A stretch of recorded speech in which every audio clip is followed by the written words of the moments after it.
आज थोड़ा उससे आगे बढ़ेंगे। तो उसमें चर्चा हो गई थी डार्जन विधि की।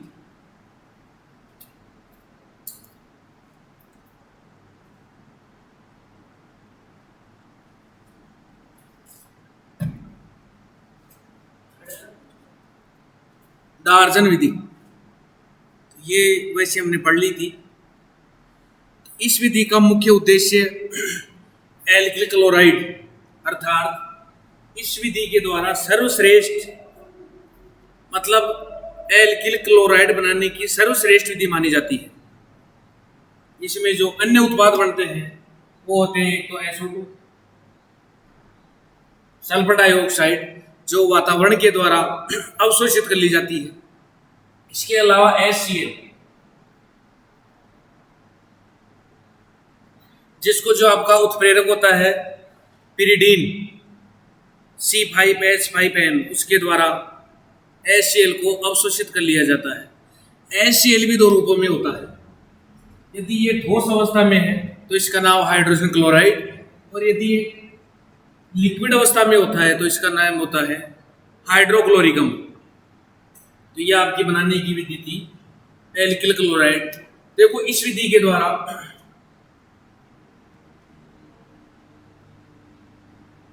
एल्किल ब्रोमाइड तथा एल्किल आयोडाइड नहीं बनाए जाते हैं। उसका रीजन है जो आपका एल्किल ब्रोमाइड होता है वो होता है अस्थायी।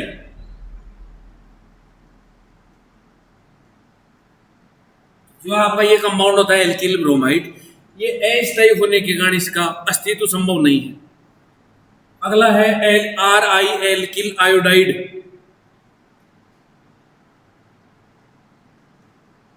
ये होता है अज्ञात। तो इन दोनों रीजन के कारण एल्किल ब्रोमाइड तथा एल्किल आयोडाइड का निर्माण डार्जन विधि के द्वारा नहीं किया जाता है। इसके आगे अगली विधि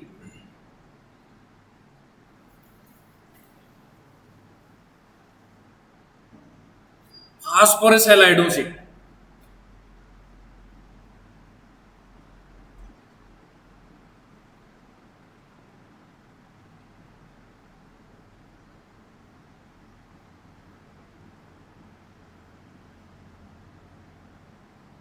देखो प्रमुखतया जो आपके फास्फोरस हैलाइड होते हैं वो दो प्रकार के होते हैं।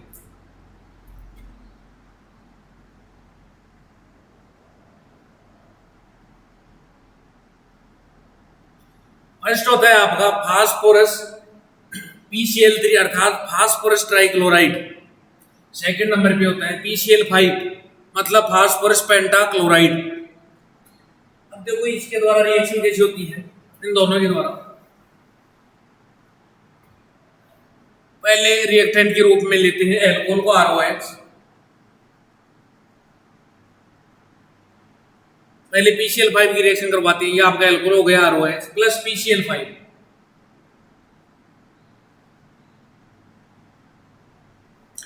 इसमें जो आपका एल्कोहल में बंध टूटता है वो सदैव R का मतलब कार्बन से है। कार्बन तथा ऑक्सीजन के मध्य बंध टूटता है अर्थात बंध का विदलन होता है।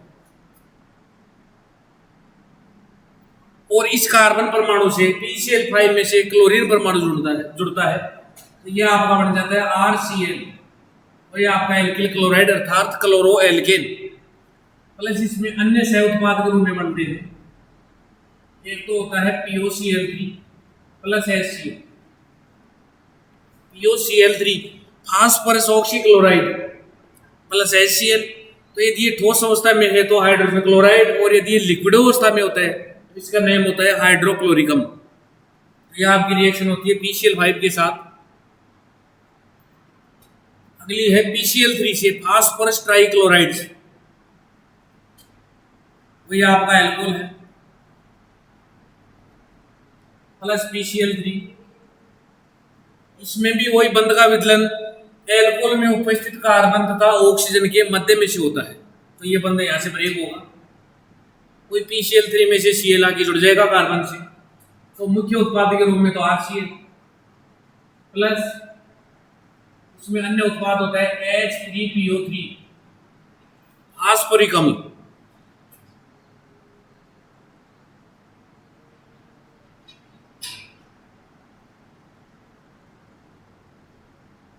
ये आपका होता है RCl, तो इसका साधारण नेम तो होता है क्या, एल्किल क्लोराइड हो जाएगा। और यदि इसकी आईयूपीएसी में लिखेंगे तो Cl है तो इसको क्लोरो लिखेंगे,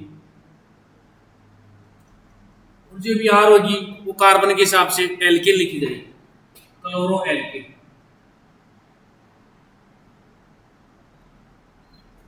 यदि इसका एक उदाहरण लें, जैसे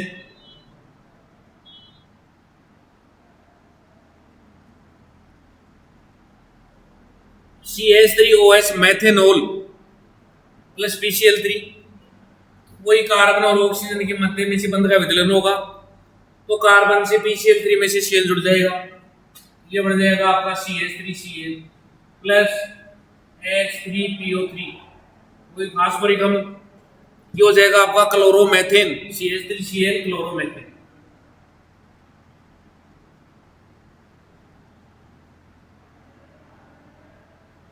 यह आपकी रिएक्शन होगी। इसमें मतलब फास्फोरस हैलाइड दो थे, PCl3 तथा PCl5। ये आपकी बिक्रिया कंप्लीट।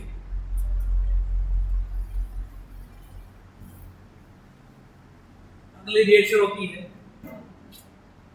वुन्स-डिक्र अभिक्रिया। देखो वुन्स-डिक्र अभिक्रिया क्या होती है। वुन्स-डिक्र अभिक्रिया में कार्बोक्सिलिक अम्लों के सिल्वर लवण काम में लिए जाते हैं।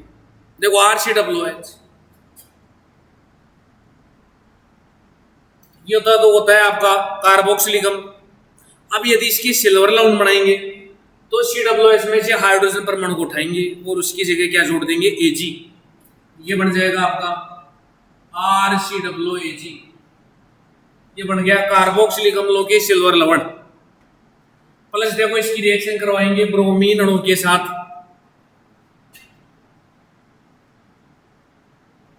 या आपका ब्रोमीन अणु।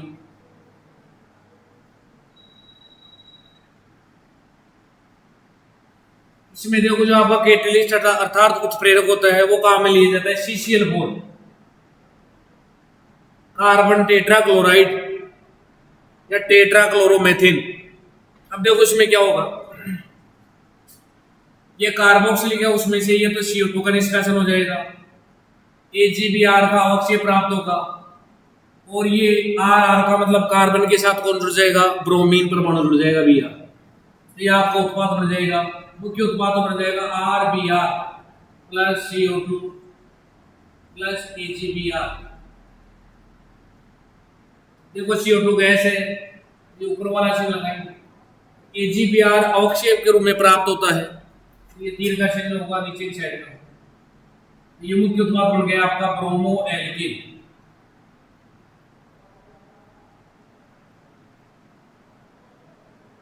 ब्रोमो एल्किन, यह आपकी विधि होती है वुन्स-डिक्र अभिक्रिया। जैसे इसी का एक एग्जाम्पल लें,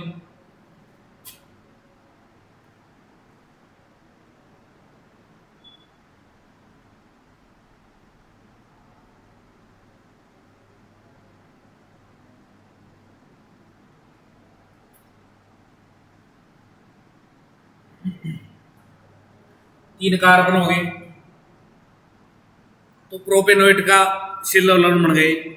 देखो ये आपकी CO2 का निष्कासन हो जाएगा, AgBr, और ये Br आपकी कार्बोक्सिलिक जो उसमें कार्बन है उसके निकटवर्ती कार्बन से जुड़ जाएगा, तो ये आपको मुख्य उत्पाद के रूप में प्राप्त होगा CH3 CH2Br plus CO2 plus AgBr। यह आपकी कंप्लीट रिएक्शन कहलाती है वुन्स-डिक्र अभिक्रिया, जिसके द्वारा सदैव ब्रोमो एल्किन अर्थात एल्किल ब्रोमाइड का निर्माण किया जाता है। उसके आगे देखते हैं। अगली रिएक्शन है प्राथमिक एमीन से।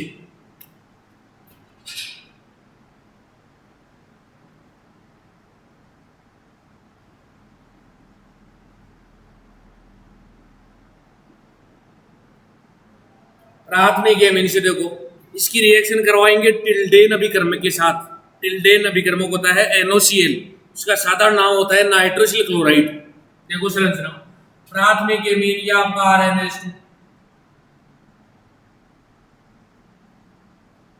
इसकी रिएक्शन करवाएंगे टिल्डेन अभिकर्मक NOCl।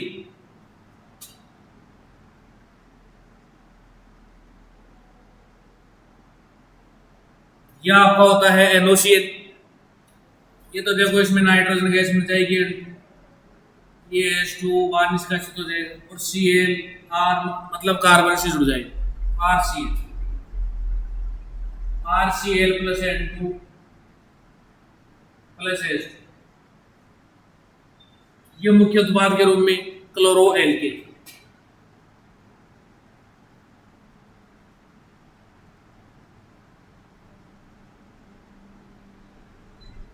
तो ये मुख्य उत्पाद बन गई आपकी क्लोरो एल्केन। NOCl होता है, ये टिल्डेन विकर्ण बोलते हैं इसको, NOCl।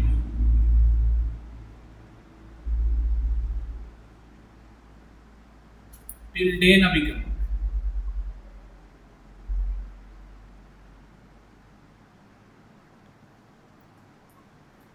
तो यह आपकी प्रमुखतया जिनके द्वारा एल्किल हैलाइड का निर्माण किया जाता है। इसके आगे एक इंपॉर्टेंट रिएक्शन और बचती है, हैलोजन विनिमय। इसमें भी देखो दो विक्रियाएं आई।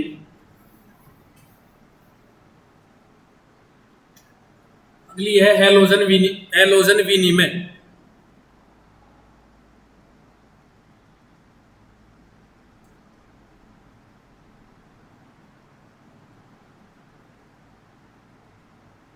देखो हैलोजन विनिमय का मतलब क्या होता है, अभिक्रिया में हैलोजन काम में लिया जाएगा और हैलोजन का ट्रांसफर किया जाएगा। मतलब अभिकारक भी हैलोजन रहेगा तो उत्पाद भी हैलोजन का निर्माण होगा। अर्थात अभिकारक के रूप में एल्किल हैलाइड रहता है और उत्पाद के रूप में भी एल्किल हैलाइड का निर्माण होगा। देखो दो रिएक्शन है। नंबर एक आती है फ्रिंकलिस्टाइन अभिक्रिया।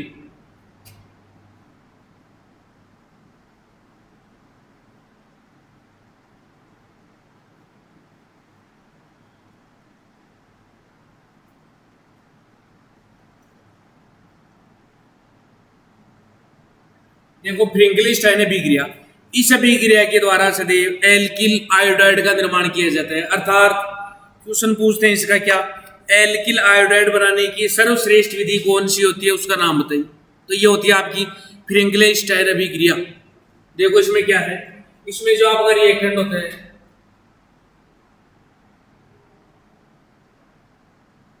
वो एल्किल ब्रोमाइड भी लिया जा सकता है या एल्किल आयोडाइड भी।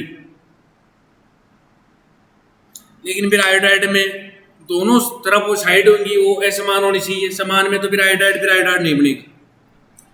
इसके लिए देखो ये आपका RBr है, इसकी रिएक्शन करवाते हैं NaI, क्योंकि हमें एल्किल आयोडाइड प्राप्त करना है। ये ठोस अवस्था में होता है। इसमें उत्प्रेरकर्ता कैटेलिस्ट के रूप में यूज होता है मेथेनॉल या एसीटोन।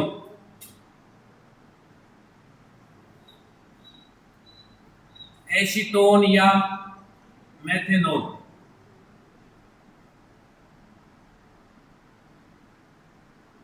NaBr निष्कासित हो जाएगा, ये आपका बन जाएगा RBr। RBr तो RI alkyl iodide plus NaBr, ये बन जाएगा आपका आयोडो एल्किल।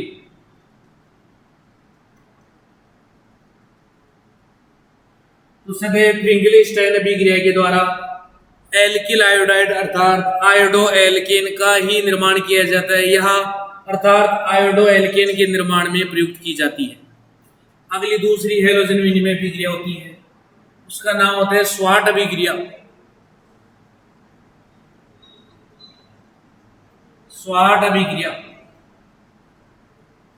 इस अभिक्रिया के द्वारा सदैव एल्किल फ्लोराइड का ही निर्माण किया जाता है। इसके लिए इसमें अभिकारक के रूप में एल्किल आयोडाइड की अभिक्रिया सदैव क्लोराइड युक्त अभिकर्मकों के साथ करवाई जाती है, जैसे AgF, सिल्वर फ्लोराइड,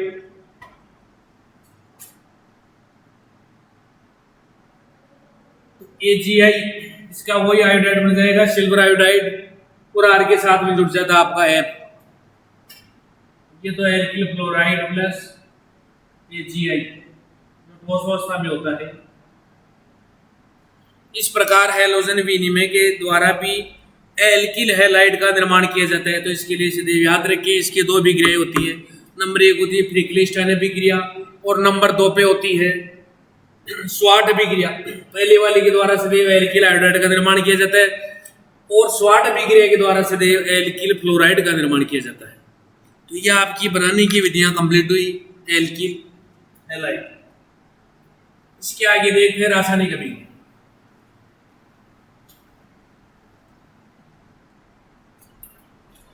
तो एल्किल हैलाइड प्रमुखतया 4 प्रकार की अर्थात 4 टाइप्स रिएक्शन इज प्रोसीड। मतलब एल्किल हैलाइड के द्वारा सदैव 4 प्रकार की रासायनिक अभिक्रियाओं को संपन्न किया जाता है। नंबर 1 नाभिक स्नेही प्रतिस्थापन अभिक्रिया, जो ये भी 2 प्रकार की होंगी, SN1 तथा SN2। एक अणुक नाभिक स्नेही प्रतिस्थापन। नंबर 2 द्वि अणुक नाभिक स्नेही प्रतिस्थापन। नंबर 2 पे आएंगे आपकी विलोपन अभिक्रियाएं और नंबर 3 आएंगे आपका अपचयन है और नंबर 4 है धातुंश। तो देखो नंबर 1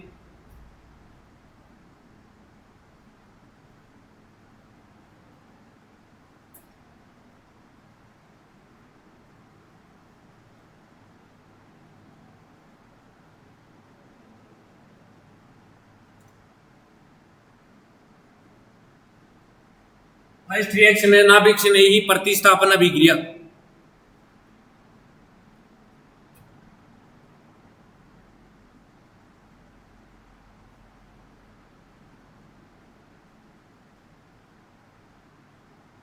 नंबर 2 पे आती है आपकी एलिमिनेशन रिएक्शन, जिनको बोलते हैं विलोपन अभिक्रिया। नंबर 3 है धातुंश।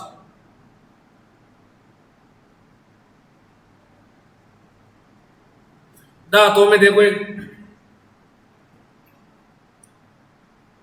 सोडियम धातु के साथ रिएक्शन आएगी जिसको वुटर्स अभिक्रिया बोलते हैं। अगली है Mg, जिसके द्वारा Gr अर्थात गिरनार अभिकर्म का निर्माण करेंगे। एक इंपॉर्टेंट है कि आपकी Zn जिंक, जिसके द्वारा फ्रिंगलैंड अभिकर्मक R2Zn डाइएल्किल जिंक का निर्माण किया जाता है। और एक आपकी कार्ब धात्विक यौगिकों का निर्माण भी होगा जिसमें एल्किल हैलाइड की रिएक्शन करवाई जाएगी लिथियम धातु के द्वारा हैलाइड। यह आपकी रिएक्शन हो जाएंगी धातु। लास्ट का टाइप है अपचयन। अपचयन के द्वारा भी एल्केन का ही निर्माण किया जाता है। तो ये एल्किल हैलाइड आपकी रासायनिक अभिक्रियाओं के रूप में 4 प्रकार की अभिक्रिया संपन्न करते हैं। नंबर 1 नाभिक स्नेही प्रतिस्थापन अभिक्रिया। नंबर 2 विलोपन अभिक्रिया। नंबर 3 धातुओं से, जैसे सोडियम के साथ आएगी, मैग्नीशियम के साथ है, जिंक धातु के साथ है तथा लिथियम धातु के साथ कार्ब धात्विक यौगिकों का निर्माण। और अंत में आपकी लास्ट की आएगी अपचयन अभिक्रिया। तो देखो नंबर 1 लेते हैं विलोपन अभिक्रिया।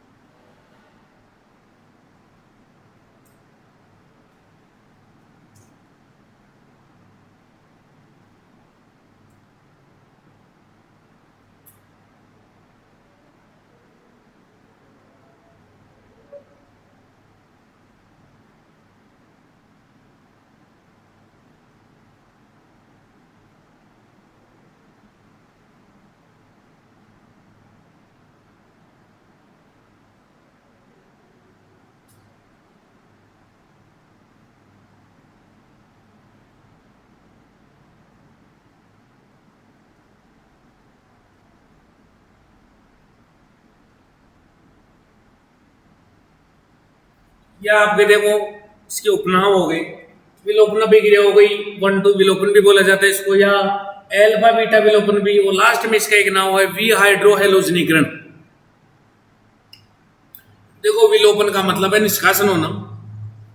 तो निष्कासन का मतलब देखो क्या हो गया कि जो आपकी वी हाइड्रोहेलोजनीकरण है, वी का मतलब हटना है, हाइड्रो का मतलब हाइड्रोजन से, और हेलोजनीकरण का मतलब हेलोजन से।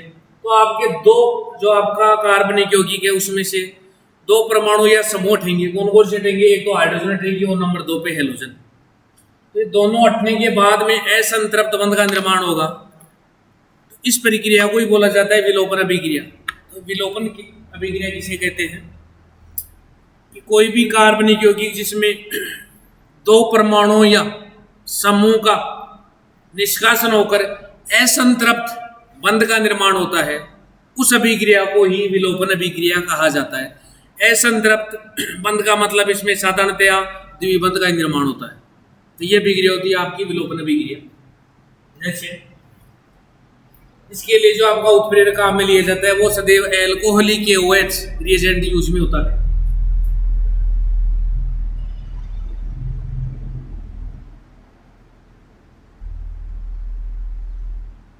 एल्कोहलिक KOH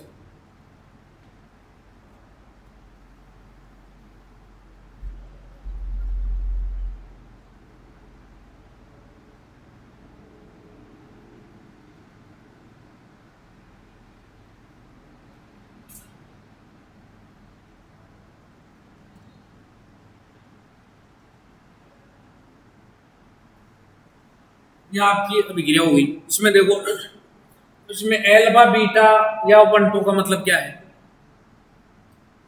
एल्किल हैलाइड में जो ये आपका हैलोजन परमाणु होता है वो जिस कार्बन से जुड़ा हुआ होता है उस कार्बन को सदैव एल्फा कार्बन बोला जाता है, और उसके ऊपर जो भी हाइड्रोजन परमाणु स्थित होते हैं उनको एल्फा हाइड्रोजन कहा जाता है। यह आपका एल्फा कार्बन का जो निकटवर्ती कार्बन है अर्थात एल्फा कार्बन से जुड़े हुए कार्बन परमाणु को ही बीटा कार्बन कहा जाता है। ये बीटा कार्बन। अब क्या होगा, देखो इसमें निष्कासन। एल्फा कार्बन से सदैव हेलोजन परमाणु Br है, Cl है, Cl है तो क्लोरीन परमाणु हो जाएगा, Br है तो ब्रोमीन परमाणु, तथा बीटा कार्बन से एक हाइड्रोजन परमाणु का निष्कासन होगा और दोनों के मध्य द्विबंध अर्थात एल्कीन का निर्माण हो जाएगा। तो यह आपका मुख्य उत्पाद के रूप में बन जाएगा CH3 CH द्विबंध CH2 प्लस आपका HBr।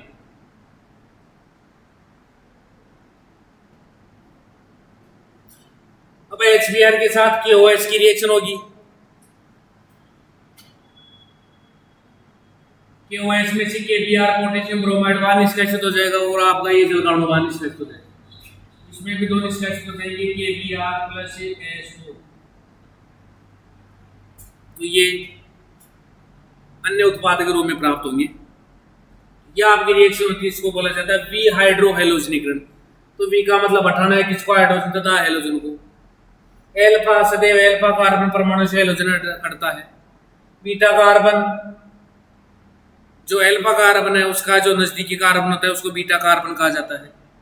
तो एल्फा तथा बीटा कार्बन से हेलोजन तथा हाइड्रोजन परमाणु का निष्कासन होकर द्विबंध का निर्माण होता है, जिसके कारण उपरोक्त अभिक्रिया को विलोपन अभिक्रिया कहा जाता है। अब देखो इस विलोपन अभिक्रिया में यदि बीटा कार्बन परमाणु 1 है तो 1 एल्किन बनेगी, 2 है तो 2 एल्किन बनेगी। इसका देखो क्या है,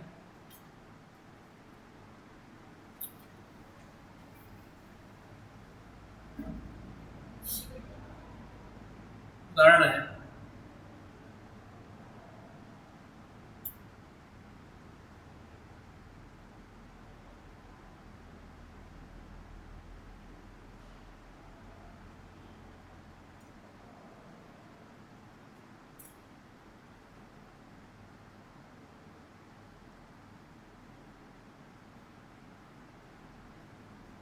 ये देखो आपके सामने कोई उदाहरण है जिस कार्बन से हेलोजन परमाणु अर्थात Br परमाणु जुड़ा हुआ होता है वो एल्फा कार्बन, और इसका जो नजदीकी कार्बन निकटवर्ती कार्बन से जुड़ा हुआ है उसको बोलते हैं बीटा कार्बन। ये तो एल्फा कार्बन हो गया, ये बीटा कार्बन, ये भी बीटा है और ये भी बीटा है। 3 प्रकार के बीटा कार्बन परमाणु हो गए, तो इसमें 3 प्रकार की एल्किन बनेंगी। अब यदि उनमें से उनके यदि नेम समान आते हैं तो 2 प्रकार के रह जाएंगे। अभी देखते हैं उनको कैसे बनेंगे।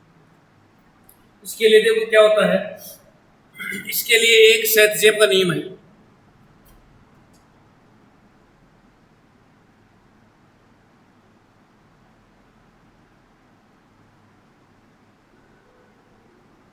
तो देखो सेतजेब का नियम क्या है।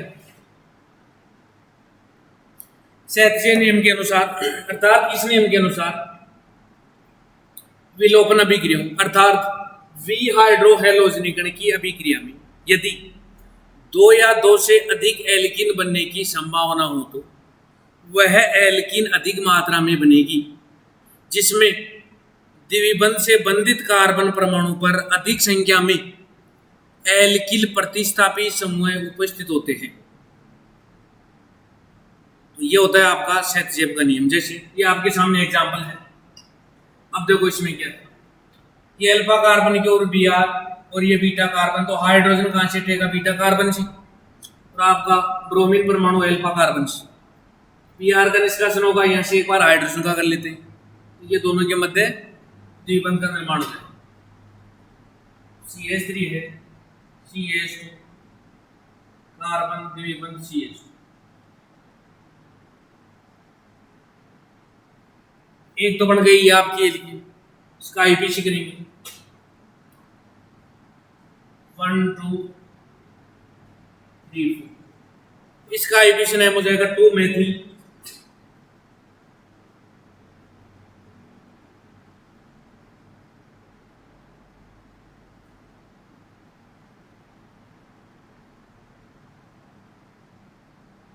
1 ब्यूटीन, 2 मेथिल 1 ब्यूटीन, एक तो ये हो जाएगा। अब यदि ये निकटवर्ती जो आपका बीटा कार्बन है, यहां से हाइड्रोजन उठाए, ये तो बी आर, यहाँ से हाइड्रोजन परमाणु का निष्कासन होगा, एक हाइड्रोजन परमाणु निकटवर्ती यहाँ से, ठीक, तो द्विबंध इन दोनों कार्बन के मध्य आ जाएगा, यह आपकी एल्कीन बन जाएगी CH3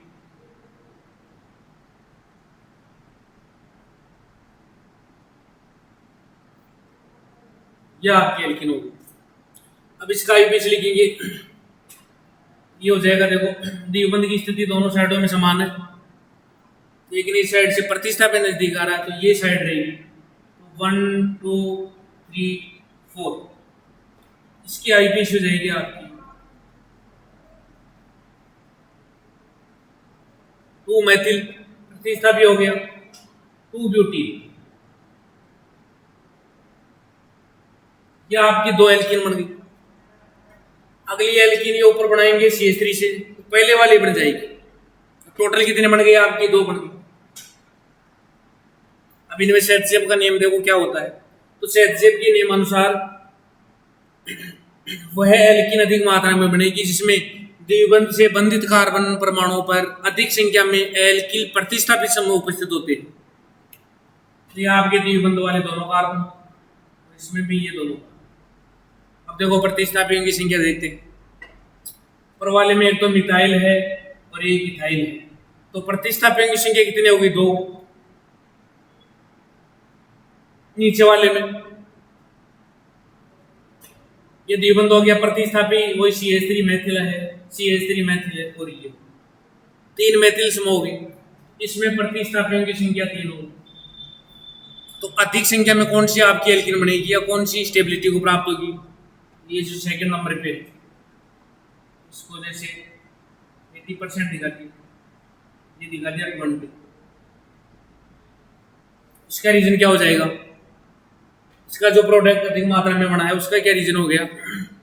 प्रतिस्थापियों की संख्या अधिक होने के कारण 3 होगी। ऊपर वाले में से डाउन है, 20% ही है, ये क्या हो जाएगी आपकी? 20% है। क्यों? तो इसमें जो आपके प्रतिस्थापित समूह है उनकी संख्या 2 ही है, इसलिए ये हो जाएगी। यह आपकी होती है विलोपन अभिक्रिया, जिसके नाम है 1,2 विलोपन या एल्फा बीटा विलोपन, अर्थात विहाइड्रोहेलोजनीकरण, जिसके द्वारा सदैव इसका रिएजेंट होता है वो होता है एल्कोहलिक OH, अर्थात एल्कोहलिक पोटेशियम हाइड्रोक्साइड। तो इसके द्वारा सदैव असंतृप्त बंधयुक्त अणु जैसे एल्कीन का ही निर्माण होता है। तो ये आपकी अभिक्रिया कंप्लीट हुई, विहाइड्रोहेलोजनीकरण।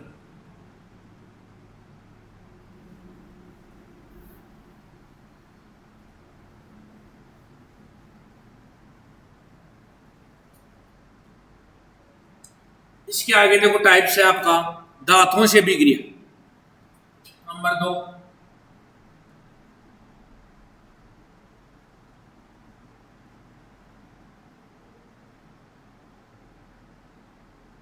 धातुओं से अभिक्रिया में नंबर 1 लेते हैं, सोडियम धातु से अभिक्रिया।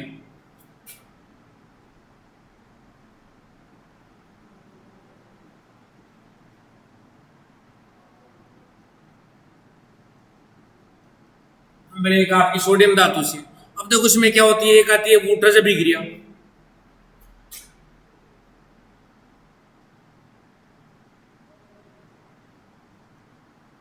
देखो जो ये वूटर से अभिक्रिया होती है, इसमें क्या होता है, इसमें दो प्रकार के एल्किल हैलाइड प्रयुक्त होते हैं।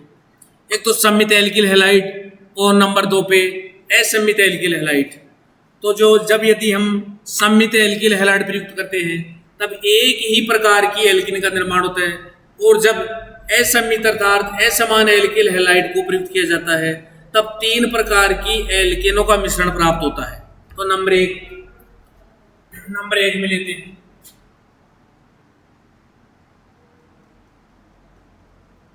सम्मित एल्किल हैलाइड।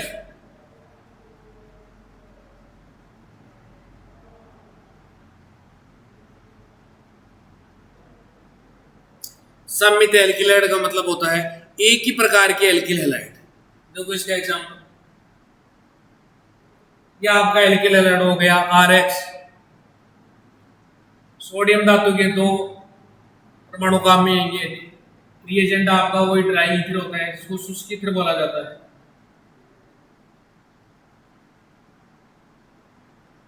इसमें नमी नहीं। यह आपका हो गया सम्मित, एक ही प्रकार का एल्किल हैलाइड है, अर्थात जो भी R का मतलब कार्बन परमाणु आएंगे एक ही प्रकार के,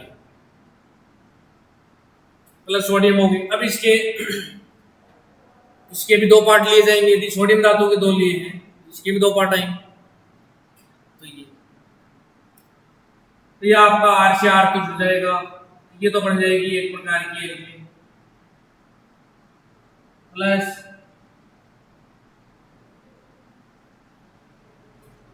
वो बन जाएंगे सोडियम हैलाइड के एल्किन।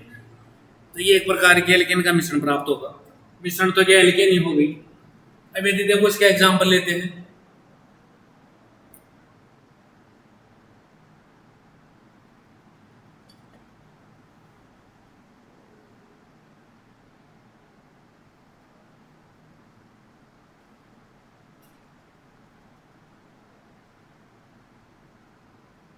वो CH3Cl, वो एक कार्बन परमाणु संख्या 1 है।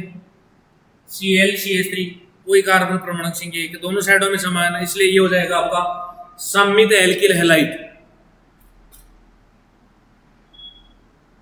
वही NaCl के दोनों बार हो जाएंगे सोडियम क्लोराइड के, वो कार्बन से कार्बन अर्थात R से R, इसका मतलब कार्बन से कार्बन जुड़ जाएगा। ये आपके बन जाएगी एथेन।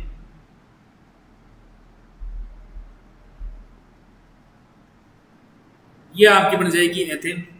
तो ये आपकी रिएक्शन हो गई सम्मित एल्किल हैलाइड से, जिसमें से एक ही प्रकार की एल्केन का मिश्रण प्राप्त होता है। इसके आगे देखो नंबर 2,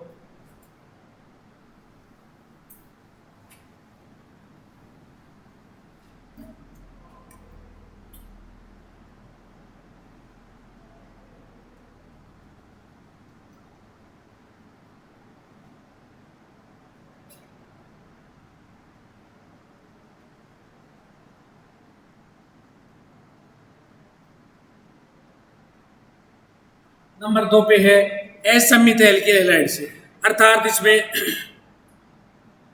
प्रमुखतया 2 प्रकार के हैलाइड होंगे, उनमें जो कार्बन परमाणु की संख्या होगी वो सदैव असमान होगी। जैसे पहले इसका प्रारूप लिखते हैं,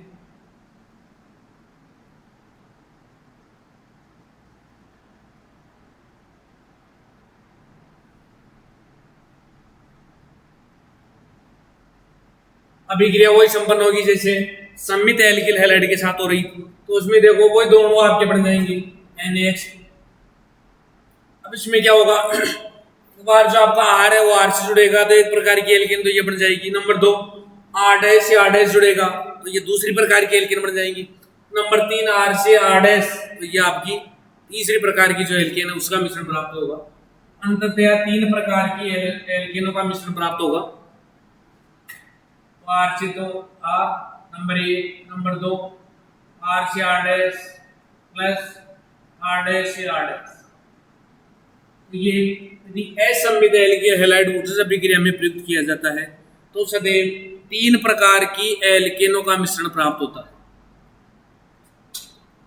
अब देखो इसका एक उदाहरण लेते हैं।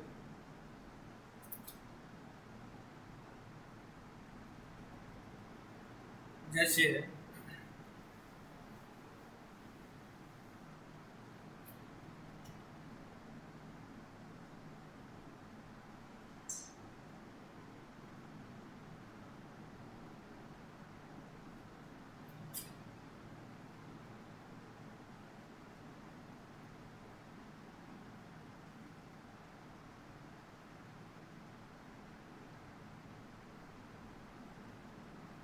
तो ये आपको हो गया, देखो शुष्कित एजेंट हो गया CH3Br।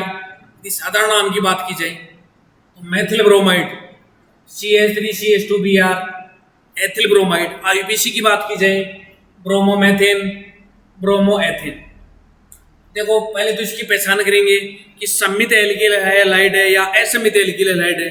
इसके लिए देखो जो आपकी सोडियम धातु है और उसके दोनों साइडों में जो क्या है एल्किल हैलाइड अर्थात एल्किल ब्रोमाइड है, तो दोनों में क्या करेंगे, दोनों में कार्बन परमाणु की संख्या का आकलन करेंगे। तो इसकी पहली जो साइड है उसमें कार्बन परमाणु की संख्या 1 है और जो इसकी दूसरी साइड है उसमें कार्बन परमाणु की संख्या 2 है। इसका मतलब ये क्या हो गया, असम्मित एल्किल हैलाइड हो गया। अब इसमें क्या होगा, 3 प्रकार की एल्केनों का मिश्रण प्राप्त होगा। देखो 3 प्रकार की एल्केनों का मिश्रण कैसे होगा। आर पहला लिखवाया था, आर से आर है, आर से आर को जोड़ना तो CH3 है, CH3 से जुड़ गया नंबर 1। नंबर 2 आर से आर डैश, जो पहले वाला CH3 है ये तो आर का काम कर रहा है और जो नंबर 2 पे CH3CH2 है ये आपका काम करेगा आर डैश। तो नंबर 2 आर से आर डैश ये आपका जुड़ जाएगा CH3CH2CH2।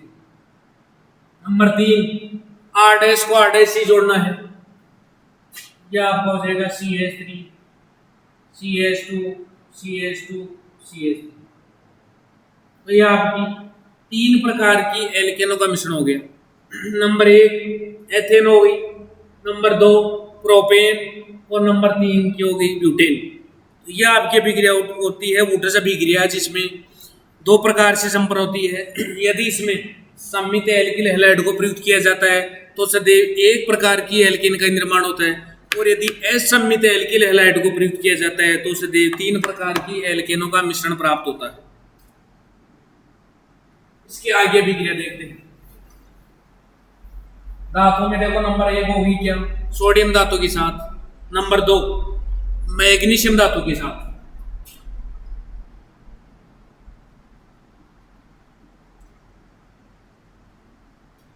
अब देखो ये आपका RX एल्किल हैलाइड होगा प्लस इसकी रिएक्शन करवाते हैं सोडियम धातु के साथ। इसका जो आपका कैटेलिस्ट होता है शुष्कित।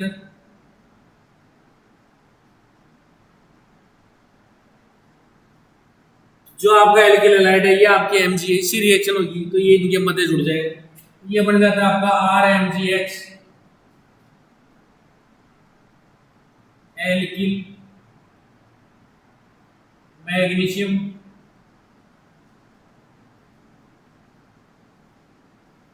हैलाइड। एल्किल मैग्नीशियम हैलाइड तो इसका नाम होता है क्या, इसको RMgX को सदैव GR अर्थात गिरनार अभिकर्म के नाम से जाना जाता है। अब यदि इसमें एक एग्जांपल लेते हैं, देखो R की जगह कार्बन लें और X की जगह जो भी हैलोजन लेंगे Br या Cl को, तो उसके हिसाब से इसका नाम लिखा जाएगा। देखो R की जगह लिया CH3, X की जगह Br प्लस आपकी धातु Mg, ये होगा आपका वही ट्राई ईथर, ये बन जाएगा आपका CH3MgBr मैथिल मैग्नीशियम ब्रोमाइड, जिसको गिरनार अभिकर्म के नाम से जाना जाता है। तो इसमें ये कार्बन परमाणुओं की संख्या फिक्स नहीं होती है, तो ये कार्बन है तो मिथाइल, नंबर 2 है तो एथिल बोलेंगे इसको। ये आपका होता है Mg से गिरनार अभिकर्म का निर्माण। एल्किल मैग्नीशियम हैलाइड, इसको बोला जाता है गिरनार अभिकरण।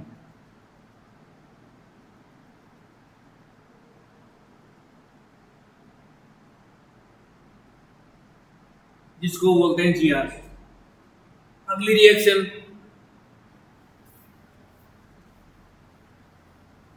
तो नंबर 3 लेते हैं, लिथियम धातु से।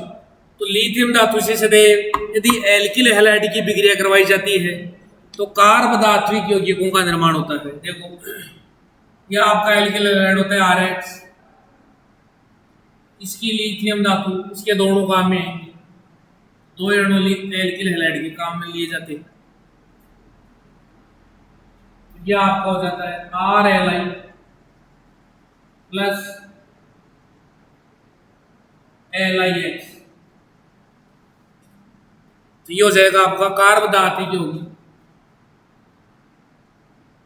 Alkyl lithium.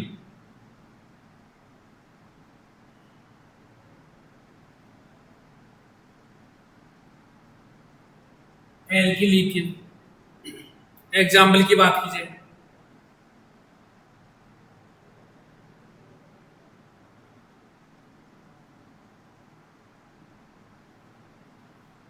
CH3Br methyl bromide, यह आपका बन जाएगा दोनों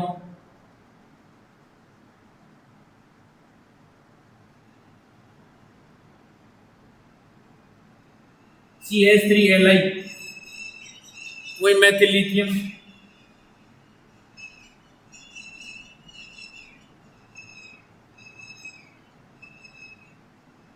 ये होते हैं आपकी कार्बधात्विक यौगिक।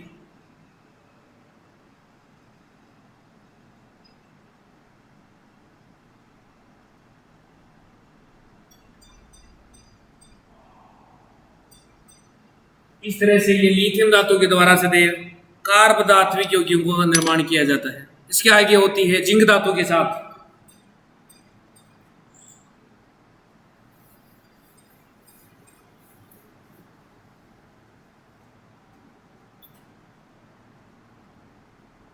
जिंक धातु के साथ सदैव एल्किल हैलाइड के द्वारा फ्रिंगलैंड रिएजेंट का निर्माण किया जाता है, वो होता है R2ZN। R2ZN ये होता है आपका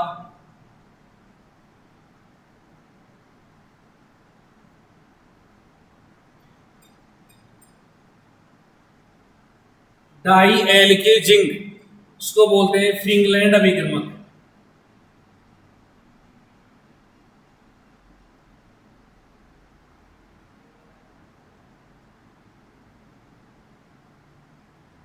ये होता है आपका फ्रिंगलैंड अभिकर्मक। देखो इसकी रिएक्शन अर्थात इसका निर्माण कैसे होता है। फ्रिंगलैंड अभिकर्मक जो आपके एल्किल हैलाइड है जैसे RX, इसके दोनों प्रयुक्त किए जाते हैं प्लस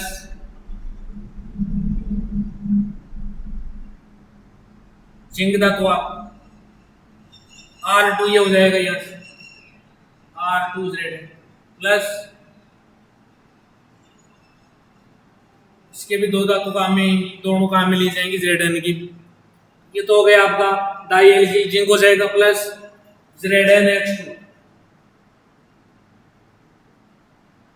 R2ZN, इसको बोलते हैं डाई एल्किल जिंक अर्थात फ्रिंगलैंड अभिकर्मक। देखो एग्जाम्पल के लिए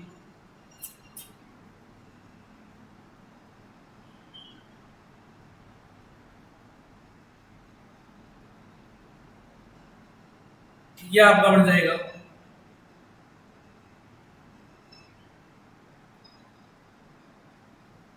देखो फ्रिंगलैंड अभिकर्मक, आर की जगह वो क्षेत्र ले लिया, ये हो जाएगा आपका CH3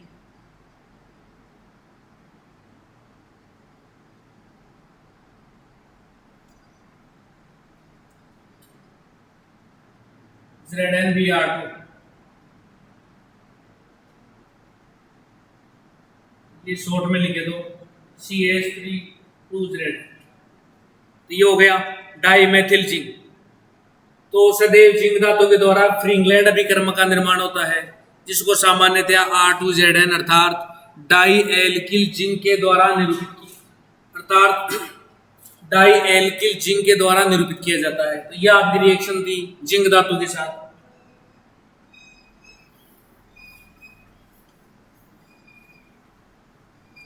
अब देखो इसके आगे अगली रासायनिक अभिक्रियाओं में लिखा था अपचयन।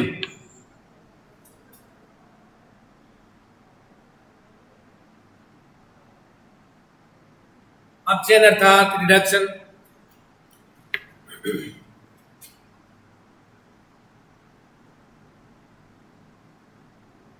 अपचयन में क्या करेंगे, अपचयन के द्वारा सदैव इसमें एल्केन का निर्माण होता है। तो देखो अपचयन में क्या होगा, हाइड्रोजन परमाणु जोड़ेंगे और एल्केन का निर्माण हो जाएगा। यह आपके हाइड्रोजन परमाणु। अब इसमें देखो ये कितने हाइड्रोजन जोड़ने हैं,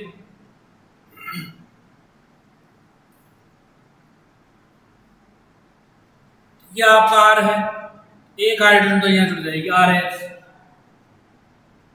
प्लस एक्स के लिए एक हाइड्रोजन यहाँ एच एक्स निकल जाएगा, यह आपका बन जाएगा एल्केन। तो हाइड्रोजन परमाणु इसके दो परमाणु काम में।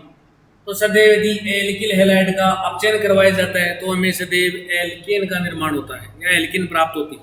उदाहरण की बात की जाए CH3CH2Br इथाइल ब्रोमाइड, एक हाइड्रोजन यहाँ जोड़ना है और दूसरा Br के साथ जुड़ जाएगा, यह आपका CH3CH2 का हो जाएगा CH3 प्लस HBr, यह आपकी बढ़ जाएगी एथेन एल्किल। तो यह आपका होता है एल्किल हैलाइडों का अपचयन। इसका एक टाइप और शेष रह गया, नाभिक स्नेही प्रतिस्थापन अभिक्रिया, जिसकी चर्चा कल करेंगे कल वाली क्लास में। आज की क्लास के लिए सबको धन्यवाद। जो भी आज नए स्टूडेंट आए हैं तो एक बार इनको नोट करिए, रिएक्शन को अच्छी तरह से समझे, थोड़ा अगर पे टाइम देखिए और सभी इनको पढ़िए।